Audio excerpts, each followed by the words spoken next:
27 oktyabr Bakı Ağır Cinayətlər Məhkəməsində hakim Leyla Əsgərova Məmmədovanın sədrliyi ilə Rifah Qrup MMC-nin 802 min manatdan artıq vəsaitini mənimsəməkdə təqsirləndirilən sabiq baş mühasibi Samirə Zeynalovanın cinayət işi üzrə məhkəmə prosesi keçirilib.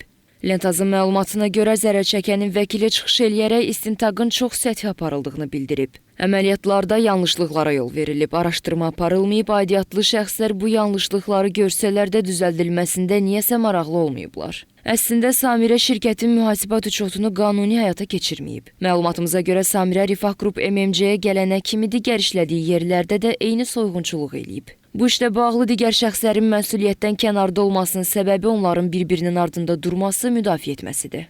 Samirə həmin vəsatəti öz şəxsi məqsədləri üçün istifadə edib. Vəsatət verirəm, dövlət ittihamçısının istədiyi cəza ilə qəti razı deyilik. Bu qadına daha ağır ittiham verilməsi üçün işin təzədən istintaqa qaytarılmasını xahiş edirik. Məhkəmə qısa müşavirədən sonra bu vəsatətin təmin olunmadığını elan edib. Müdafiə tərəfi çıxış üçün vaxt istəyib. Növbəti məhkəmə 29 oktyabr saat 15:00-a təyin olunub. Xatırladaq ki, ittihama görə Samirə Zeynalova Rifah Qrup MMC-nin baş mühasibi işlədiyi 2022-2023-cü illərdə qohumlarından başqa məqsədlərə görə aldığı etibarnamələrdən onlardan xəbərsiz istifadə eləyərək, onların adına bank hesabları açıb və MMC-yə məxsus 802 milyon 429 min 45 manat pul vəsaitini onların hesabına köçürərək mənimsəyib.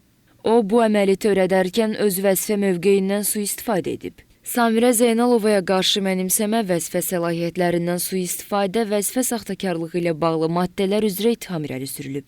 Təqsirləndirilən şəxs barəsində həbs qəti imkan tədbiri seçilib.